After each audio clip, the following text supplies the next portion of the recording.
Welcome to another Saturday Cinema.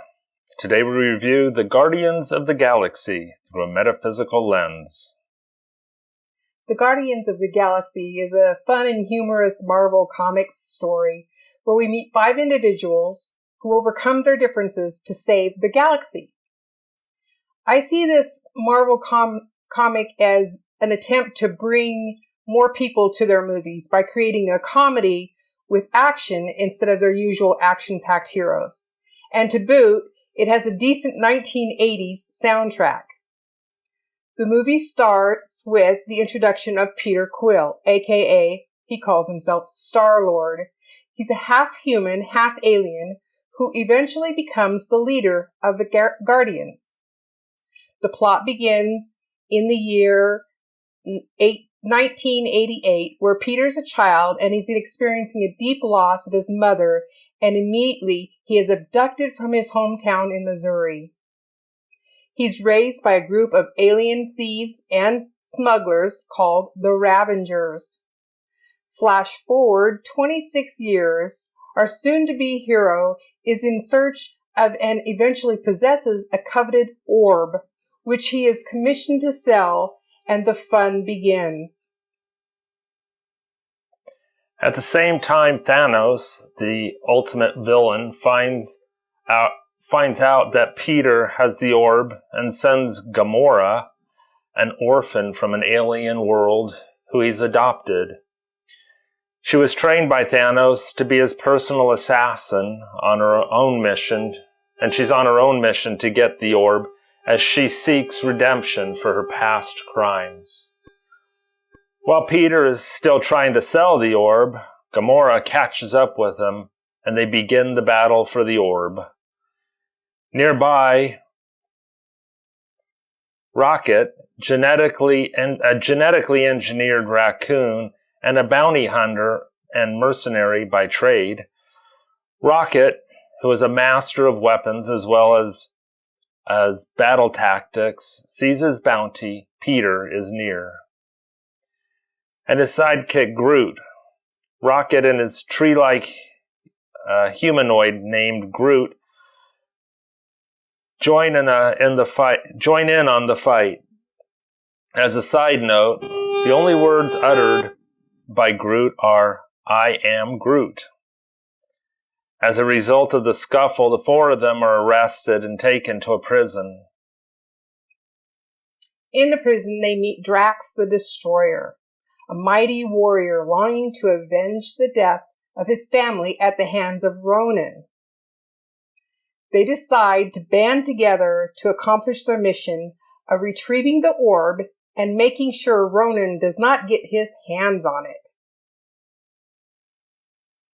In the process of trying to escape the prison and sell the orb, the team begin to bond. This is where we begin to see the metaphysical aspects of the story. At one point, Drax is describing each character in less than flattering terms. As they break free, Peter's abductor, captor, turned partner mentor, Yondu, is after the orb and seems like half of the galaxy is too. Nebula, who is Gamora's evil sister, shows up and she says, "Gamora, you've always been weak, you stupid, treacherous." And then Drax stops Nebula and says, "Nobody talks to my friends like that." It reminds me of the passage in the Bible, John 15:12, where Jesus tells us, "Love each other as I have loved you. Greater love has no one than this, to lay down one's life for one's friends." And it is here that we see this unlikely group come together to overcome evil.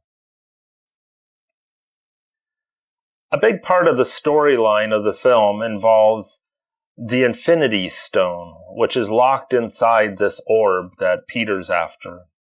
This stone is so powerful that our friends can't handle it individually. If they try it, it overwhelms them. We all have things like that in life that can overwhelm us. In the movie, our heroes figure out how to deal with the power of the stone by joining hands together and sharing the burden. In life, those who join with us to help us bear our burdens are our heroes. There are things in life that are too big to handle on our own. It's a life lesson. Things that overwhelm us are best taken on with the help of others. While there are a lot of lessons we could take from the Guardians of the Galaxy, a big one is that life really does give us a chance. It is up to us to take those opportunities and make better choices. Peter Quill had it right when he said, life is giving us a chance to care about something other than ourselves. We could say, look deeper and you'll see something new here. During the movie, a few of the team members refer to Rocket, who is genetically manipulated, Raccoon, as a rodent or something similar. In little time after getting to know him, they are quickly coming to his defense. Life is a lot like that. Reality educates us.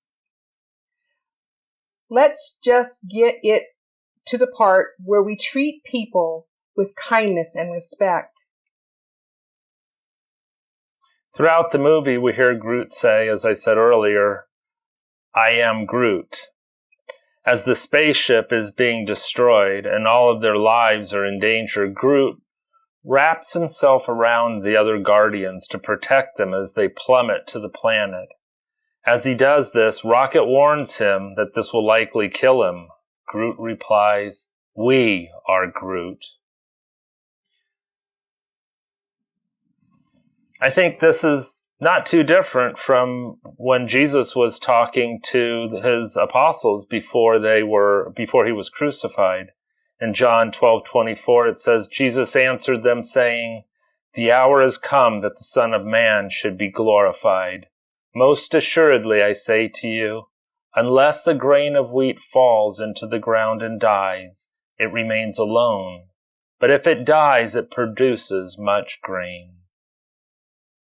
We really enjoyed this comic Marvel superhero characters, and we had fun putting this skit together.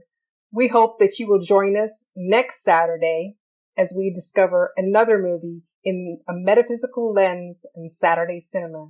Thanks for coming.